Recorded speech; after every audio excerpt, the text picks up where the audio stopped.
this chapter was about high frequency words. I had lots of notes in this chapter.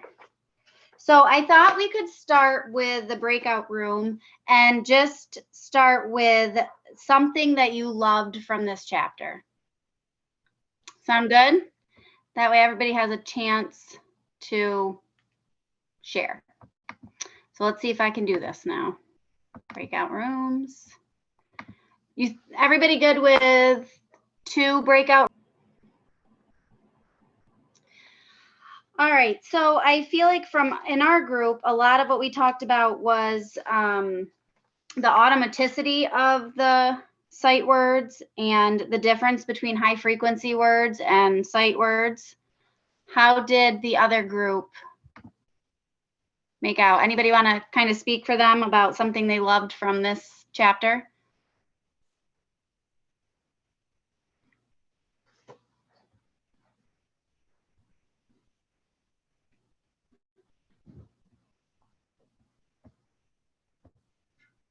Are we all here? I don't see anyone from the other group. I just see us. Oh, yeah. All right. They're back. I kicked them out. Were you guys able to hear the last thing I said, or did you just get back? No? Did any, so our group talked a lot about the difference between high frequency words and sight words, and how we liked that clarified that, the charts in this chapter. And we talked a little bit about what districts are using to assess kids with their high frequency words or sight words, and what would be considered automatic. How long do we give them to decode a word, or how do we know that they're reading it with automaticity? Does anyone from the other breakout room want to talk a little bit about what they loved about this chapter?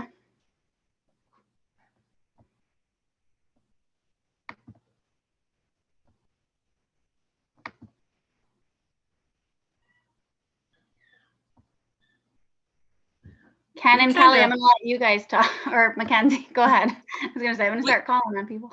We kind of had some of the similar, like what you were talking about, just the difference between high frequency and sight word. And we talked a lot about just like appreciating kind of a better understanding of it and how that has shifted. And I had mentioned too what Aaron had said about David Kilpatrick. That was kind of my aha moment when we saw him at that conference of what a sight word really is. And I know someone in our group mentioned just, different kids having different sight words based on their interest and what they're exposed to. So right. And I had written that down too, about what a sight word really is. Did anybody find the orthographic mapping piece to be interesting or like an aha moment? I might yell in the middle because my kid is up, but I think orthographic mapping for a teacher, once we learn it and we understand it, it absolutely influences all of our teaching. Like every word we present, you look at it differently. Honestly, my daughter brought home a library book and a chapter book, and we're reading it, and I'm like, I'm just going to buy this for you so that I can map the words you don't know, and we can go through and talk about them, and I can mark it all up, because I can't do that to a library book. But I'm like, this is such, like Kelly just said, it influences every way you think about things, how you teach decoding and encoding. I think, but did anybody get that out of that part of the book?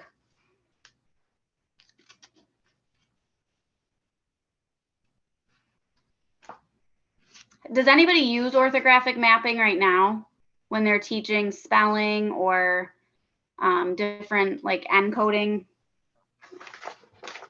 We do classes? In the intervention groups. No, and that's the one thing that I said that I started doing. Carolyn, can you say that one more time? I just said, no, I don't, but it's one of my goals that I really need to add that piece into our phonics instruction. And we talk about each word and the parts that make it difficult for our tricky words. Why is it a tricky word? And we look at the spelling and underline the parts that don't match So, I suppose to some degree, we do tear the word apart, but a true orthographic mapping, no, I don't do yet. I could go out and get what I the other night, because they're just like the Alconin boxes on a page, and I've been using those with my phonics program just in dry erase sleeves. And I feel like I use it with fifth graders at this point. I mean, because they're not really hearing the sounds and understanding where the different like sounds or letters or phonics patterns go. And you can see it working in their brains when, they're doing it. And doing it, having my daughter do it last night with some different words. And I said to her, this is how your brain will learn how to map these words. And it just makes so much sense to me now. And I feel like, where was this 15 years ago when I learned how to teach kids how to read? But so we had a parent call them the heart word method. Has anybody heard of that? Which is the same thing as like tricky words. And so I feel like it's all encompassed in one. Oh, there's that. So any more about, well, we can look a little bit at some of these questions. Which of the high leverage instructional routines did you find most valuable? So there was prioritizing high frequency words for instruction, orthographic mapping, or embedding the high frequency words in learning throughout the day. Anybody have anything that they found especially helpful or interesting in those high leverage instructional routines?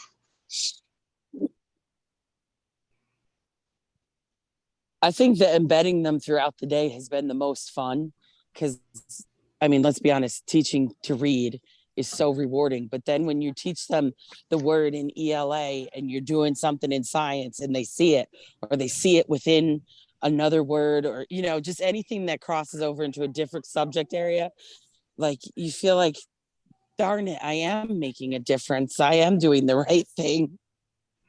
Well, and I will say, Kelly must be, and I mean, we know she is, but she is an amazing teacher, because one of her friends said to me today, Miss Halfley told me that's my back voice to make a letter sound. And I was like, whoa, this child is really getting this. So it's coming through, Kelly, everything you're doing. Wait, is it Mrs. Halfley or is it Mrs. Coffee? Coffee, yep. Okay. But I mean, so it is everything you're doing, if you're doing it across all these different, parts of the day, do leave, it leaves an impression on them, or they're getting, it's helping them to absorb it more. One thing, Kate, I had mentioned to my group, I want to just let everyone know, really great reading. I don't know if anyone has heard about that reading program, but they have some pretty good like free resources for tricky heart words on their website. Yes, I'm gonna look this up real quick. Yeah. Do they show the videos? Yeah, they show the videos of some words with the breakdown of like the orthographic mapping, and they also have some templates and a good, like, pretty similar to this, of mapping of the word, like lesson plan, or just like, teacher talk script. So they do have some nice free resources. If anyone wanted to check those out or needed some. Those are great, because they even show the kids videos. Like some of our LTAs did quick double dip work last year, and they could just take an iPad or a computer down and go through those videos of the heart words with kids. Like even if you're just sitting in the hallway and they're just going through them on their iPad. That's a really great website.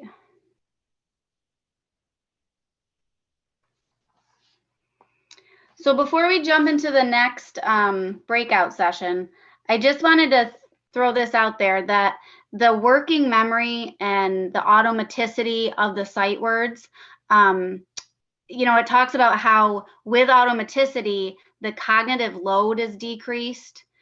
So kids then could spend more time on comprehension, which does make sense. My friend continues to recommend a book to me called Explicit Instruction by Anita Archer. And her book, chapter 1, is free online, so you can print it and read it. And she talks a ton about working memory and how automaticity of things like sight words and math facts decrease the cognitive load so that they can focus on the next step, which like would be comprehension, or in math would be the word problem. So I just thought if anybody wanted to check that out, it is free to download the first chapter. And it was a really quick read, and I felt like it was things we know, but it was good to hear it again.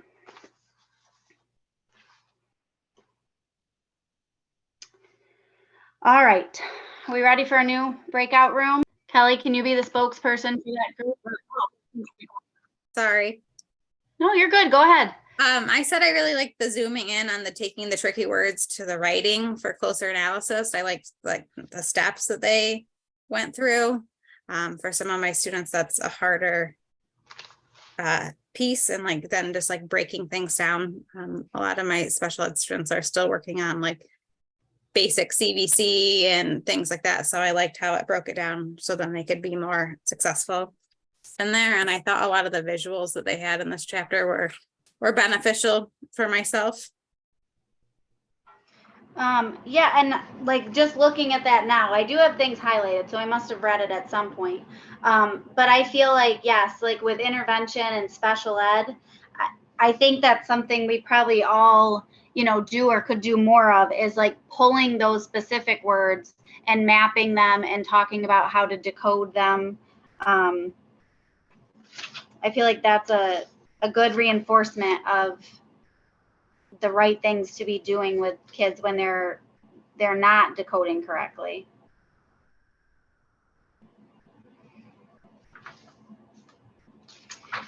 Did you guys have anything else you wanted to talk about from that chapter?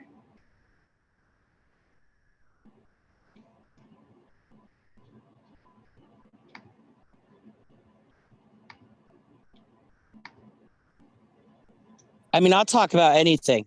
I was gonna say, Kelly, you can be the spokesperson. What did you guys find that you loved from that chapter? From the MSV chapter? Well, a lot of our discussion was about sounds really do, especially in our lower grades or the grades, second and first grade where kids are struggling, sounds really are the first step. And that we don't really look at anything in these books, or at least I don't want to throw this thought out as everybody's guiding practice. I don't look at any of their ideas as telling me yes or no, you should or should not do it. They're more helpful in prioritizing what might be better strategies and what might not be, because we're talking about trying to help kids that are not learning in the traditional way. So who's to know what practice may or may not reach what child? Right. So you mean like using some of these strategies? We kind of got like low key off topic, and not necessarily everything that was in the book, but just the idea in general when we read books like this, how they're really just helping us form productive thoughts, not necessarily like a checklist of what we should and should not do. Right. No, yes. I mean, I feel like that makes sense, and that you can only take, it's not like we can take this whole book and throw it at what we're doing. It's just going to be what works for us and what works for our kids. How about the misunderstandings? We need to avoid telling students to sound it out. How many of us use like sound it out or read through the word as their go-to cue? I feel like, go for it, you. Yeah, no, I always do that. You have to have them start looking at the letter sounds and see how they go together. I always put that as your first attack strategy, because that's literally what I've spent the whole year teaching them, is that this letter makes this sound, and it's the sounds you put together to make words. Right, and I mean, even in an F&P heavy school, like Sydney was very heavy in Fonis and Pinnell and balanced literacy, but I mean, I don't recall any of us ever telling a kid, like, let's say the beginning sound and then make a guess for the rest of it. I mean, I feel like I just have never heard anyone say that. So, you know, I'm wondering if that's really still used as much as it used to be. Like Mackenzie, you had talked about your college experience. Is that how you said it was a F&P heavy school. Is that how they went about cueing kids? I would say it was more, it wasn't that and it wasn't as extreme in here as that sounding out wasn't the first, but it was more like they were all given equal weight. So like there was equal weight to sounding it out and using the picture and, skipping the word and going back to it. So there wasn't that, in my opinion, again, this was just me as an observer and grad assistant, but there wasn't that stress of the sounding out that I feel like we use and see more now with different programs. So it was more like all of that was just equally weighted. That makes Right. sense. Well, yeah, no, it does. I feel like when we used to have like BT BOCES come in and coach us during reading groups, and cross-checking was a big strategy that they were pushing, which is listed in here.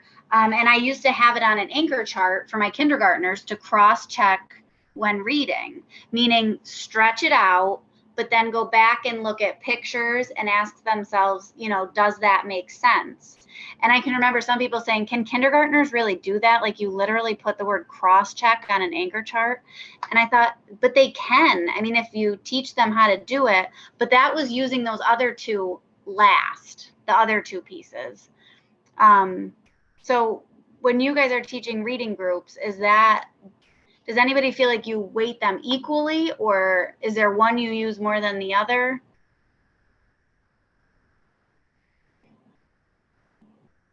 I feel like I'm constantly like, I can't tell you how many times a day, I have my hand in the air. I was like, well, let's say those sounds and blend them, counting the syllables, counting the sounds.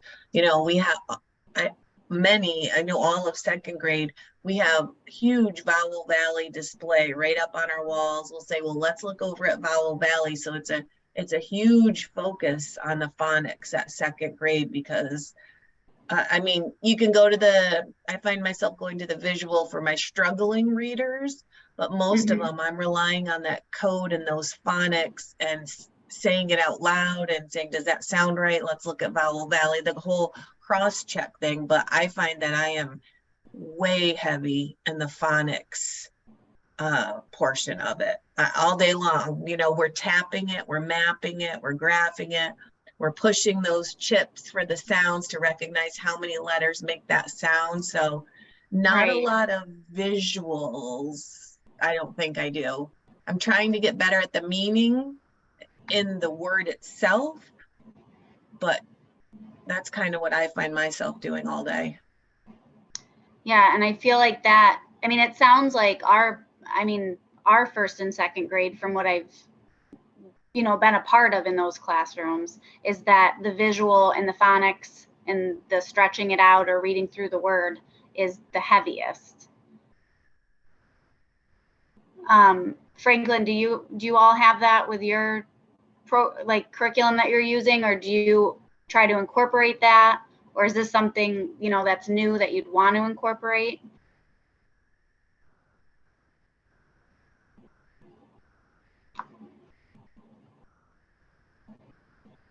Uh-oh. Technical difficulties here. Here we go.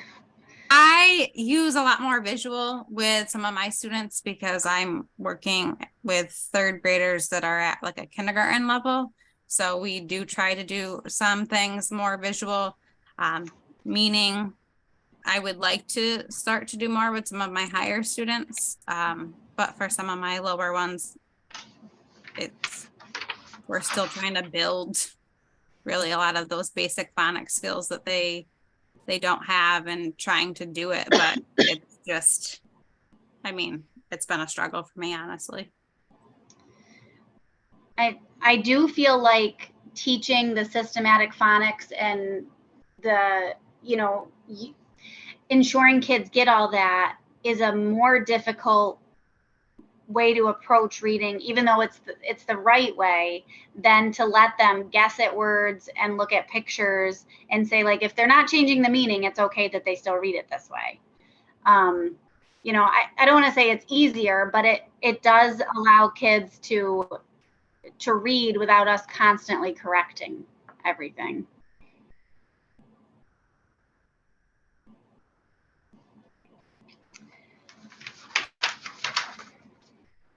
All right.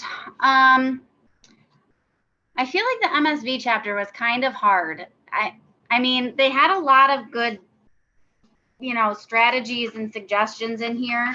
But I feel like, again, most of us aren't telling kids to guess at words and just look at pictures to help them read. I feel like we've all grown as professionals so much, with all the different PD and things that we've been through, the shift has already been made without us, having to really try for it. Does that make sense?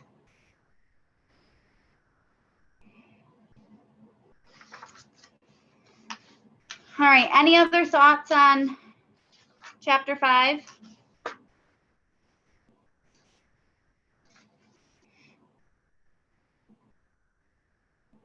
Anything anybody had a question about from these chapters? Not that I'll know the answer, but I can try to look it up.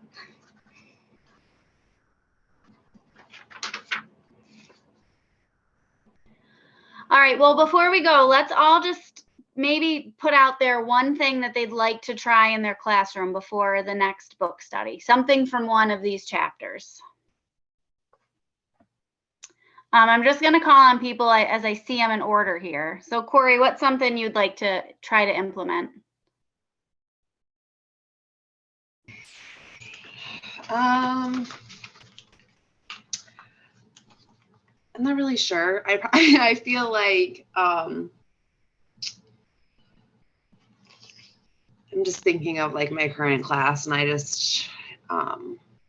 don't know that we're necessarily where we need to be, but I feel like one thing in the back of the book where it was like things I can do, like the touch the text, and then the practice the patience.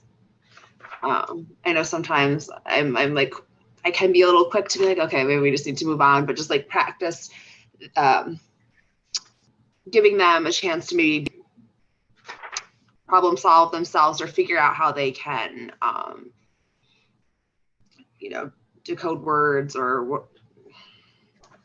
Right. Instead of just giving, I know I worked with a friend today who I was like, okay, I'm just going to tell you what this is, but they could do it. I just had to wait a minute.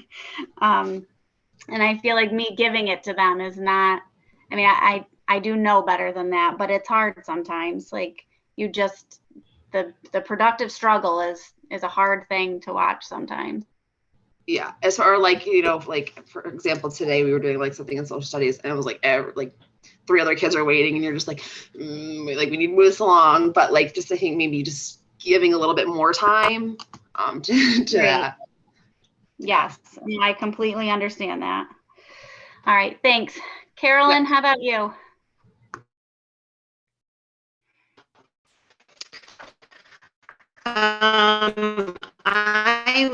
In my reading group, I have above level readers, but we're reading a very old book, The Boxcar Children. And so although they're fluent readers, I want to work more on adding the meaning to text, because there are so many old-fashioned words. So we need to focus more on that, like a boxcar. What is a boxcar? Today we talked about buying bottles of milk, and I brought real glass milk bottles in from my mom's collection to share with them, because the story is so old. There's a lot of knowledge that needs to be built with meaning, unfamiliar Right. words. So we're That's working really on that. That's awesome. All right, Susan, you're up. I had written a note to myself that I need to do more orthographic mapping. So I that am would with be you nice. 100% on that. I feel like I do it, but I still could do much more of it. So I'm totally with you on that. Thanks. Mhm. Tina? Yeah. I just finished letters 2, so between reading these 2 chapters and finishing letter 2, I don't think my brain was in the best place, and when I tried to absorb Your all these 2 cognitive load chapters. was heavy. What was that? You said your cognitive load was heavy. Oh, very much. So like when I read these, it just felt like mush going into my brain. But just thinking about my own classroom right now, I feel like, as I mentioned before, we're so heavy on that code that I think I need to bring the fluency piece. I need to find a way to not just progress monitor those who are struggling, because everything we do is the code, the phonics, the decodable readers. And I think I'd like to try to get more not specifically decodable readers, and just monitor fluency a little bit more, because I just feel like I teach code, at least 60 minutes a day. So that's kind of where I'm at right now. I agree with you, and I feel like that's why I can't completely give up the F&P books. Not following their script, not following their, phonics, scope and sequence, but if you look at the books, you'll see that I feel like most of the code that we teach at certain points of the year for 1st and 2nd grade are embedded within those books. And I feel like there are some really good authentic texts in there that help kids with fluency. So I feel like it's a balance of how you use them, but I agree. There's just so much. I mean, I don't know how you get to it all. No, I don't either. And I don't know about any of you, but like I have, if you have reading groups or, having kids for 20 minutes at a table, there's no way to get to it all. You feel like you're constantly just shoving forward. I take pills. I call them happy pills. That's how I'm okay with all of it. So that's what Kelly's going to bring to the table. All right, Kelly, what else are you going to implement this week or this next few weeks? Well, I'll be honest, this is not super, or I haven't seen how it connects to what my class is struggling with now. Or specifically my group that's left behind when you girls come. They can read words. They can read the high frequency words. They can decode. They can write words out. But when I hand them a book, it's like they're like Chinese. To read a whole sentence in a book, they can't do it.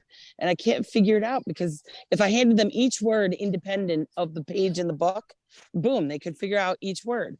But I put 5 of the words on a page and they're like, the trees blow in the wind. And I'm like, no. That is not what it says. Not at all. So I don't really know. I have yet to get that situation fixed here. I feel like you just keep chugging along with it. They have to practice it and see it. It's that stamina piece. What if you put the words separately on cards, Kelly, and then built a sentence with those words, so they could see the whole sentence together? That is actually what my student teacher and I started with this week, breaking sentences apart and having them put them in order. Yeah, just a thought that might help. And then you have to use meaning. Buzz off, Ash. Come on. All right, Ash is up next. What are you going to do when you're I should have kept my mouth shut. I do like the orthographic mapping. I've always done like sound it out, but I've never really used like the boxes like that. And with my reading group, which I know you see some of them, so we are coming across a lot of words, and it is interesting because in Willy Wonka, we're reading Chocolate Factory, Charlie and Chocolate Factory right now, because it's a little relief from test prep. But some of the words are like nonsense words, and so they have to sound them out to be able to do them. So they have to use that. Really good. So if I start using, so I just was like associating it with that, but if I start using those boxes and making some of those nonsense words with those boxes, I think that might be helpful. So I think, have extras in my room. You can come. Yeah, I'll bring them to okay. you tomorrow. okay, cool, thanks. Yeah. All right, Mackenzie, you're up. Okay. I think for me, I focus so heavily, like having intervention groups, I focus so heavily on sounding out and decoding and breaking apart and, you know, the sounds and syllables that sometimes I want to make sure that I'm also adding in that, helping them to like build the meaning and using context still, like, and so this chapter kind of brought that to the forefront for me, like, okay, got the sounding out part, you know, that's what we really focus in on. And of course, I'm working with very decodable texts and the struggling readers, but to still have that, to still have them thinking about, okay, does this make sense though? Even if I sound it out, especially like for my students who, to give them another strategy when they're trying to access grade level text where they can't sound it out, but if they can use, you know, a little bit of sounding out and then also thinking about what makes sense to help them when they're in the classroom, when it's much harder than with me. So that was kind of my big takeaway for what I want to do.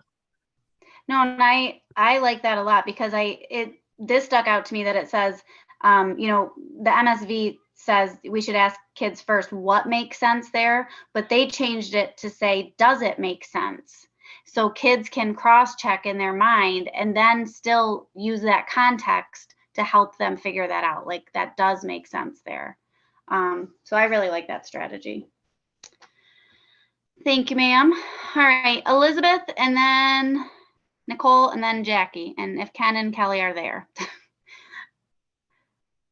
Well, I don't have my own classroom. I'm a professional development specialist, but I have a secondary English teacher who has a kid that he can read words like he and the. He's in, I think, 9th grade. And so, but he has zero tools for being able to do anything else. Like he can't decode words. So the orthographic mapping, I actually found that you can scale up those boxes for secondary students. So I shared that information with that teacher. And so I think she will try that out and I'll follow up with her next week and see how that worked out. Yeah, that's great. I'd love to hear that. If you can share it with us, that would be great next time. Yeah, so we're trying to find some strategies for him, and the high frequency words that are relevant to a student, I think, are also something. He's in a CTE class, so she can pull vocab from there and do that. Awesome. Thanks so much. All right, Nicole, you're up.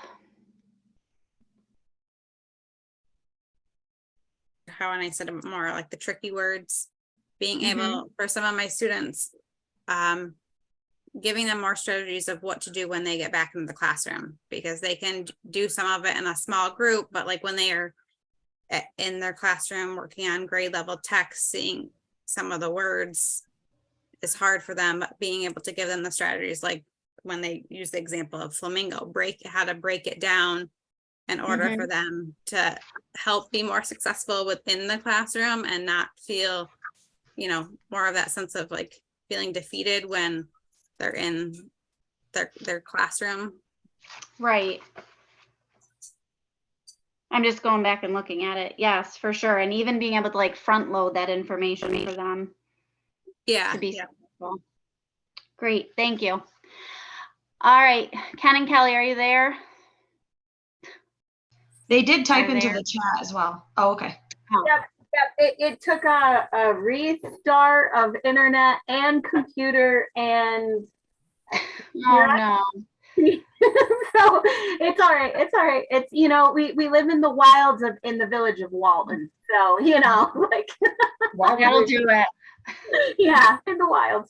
I guess for me, you know, again, the demographics of my group, so many of my students do struggle, you know, and that's one reason why I was interested in this, you know, doing this book study. you know, just because so much of it is assumed that they have these skills by, you know, the CKLA lesson we're doing. And so I found it just fascinating, you know, in that in the first chapter that we were doing, you know, that the orthographic mapping, which many people have messaged, you know, and like talked about, but you know, just that idea that speech goes to print and not print to speech. And a lot of times when we are trying to sound out a word, you know, we start with, you know, the word is on the page and we're trying to figure it out, you know, so kind of changing that around perhaps to like, you know, word, you know, with the boxes and bringing the speech first and the sounds and then to the print.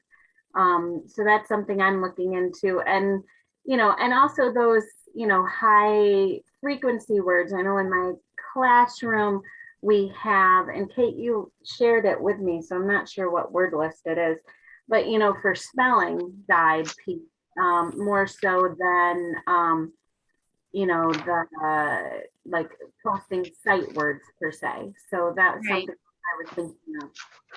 And I know we're going over, so if anyone has to go, I understand. And Kelly just brought that up, but I forgot something I absolutely love out of this book is on page 92. And I think this is what you're talking about, Kelly, the power words and how the first 13 power words make up 25% of words in children's texts. Yeah. So we took and we made Unitigo power words. And we cross-checked the CKLA tricky words, these words, and the Fry and the Dolch words, and looked at like the most important ones. So we do have this. Oh no, where am I? Why isn't this working? So like we made this and we took them all. So I forgot we did this. But this is what we use to check in on our kids. So is that what you're talking about, Kelly, or am I totally off? No, it was the one that we put on my friend's desk. You had a magnet and we put it on the desk. Oh yeah, okay, I gotcha. It's just like a mini word wall so they can spell the high frequency words correctly. Yeah, because Yep, and they're the words on that list, but yes, got it.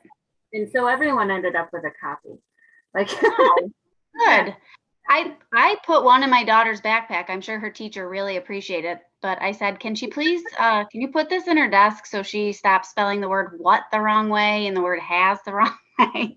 As my good friend would say, they're practicing error and that is not helpful to their brains. So. And Kenny put his in the chat. He's beside me. He thought it wasn't going to work, so he typed it all out. So I like where you mentioned about rereading, that if you don't hear something the first time. Right. Oh, I feel like I underlined this too. I liked that. You end up with so many, I mean, even just not just students, but people you run into are so resistant to just reread even once. And like, I think thinking about it that way, like if I didn't hear you the first time, I easily ask, what could you say that again? And that's rereading's equivalent, you know, on the visual level, just reading it again. It shouldn't be that big of a deal, you know? Where was that in the book? Can you tell me? I couldn't find it when I went back. I was looking for it. I know, because I'm like, where is this? Because I feel like this is so good. It's in chapter 5, somewhere around 123 when it's talking about. I just can't figure out if it's right before or after. So zooming in on rereading. Oh, did I go there? Oh yeah, listening again. Yep, I have it highlighted, so I feel like I agree that it was really good. Yes, I like that too. All right, well then, oh, Jackie, did you want to add something in there? Yeah, basically I would just do kind of like that reread because I think that's important, but the visual, we got to really work on that visual. Yeah, That's the reading through the word. Yes. All right. Well, thank you everyone so much for participating tonight. And we'll have one final book study where we'll go through chapter 6 and then like just take some time to look at the website and share out different things. And maybe if you want to bring different resources that you have tried that you feel like have worked, you know, if you find Alconin boxes, or Elizabeth said, even ones for the higher grade, you know, the secondary grade levels, anything like that, if you want to bring, and, you know, maybe Aaron could help us upload it all into that Google Drive. You could email it to him. But other than that, I think we're all set. Thanks everyone, and we'll see you in a couple weeks. Thank you. Thank you.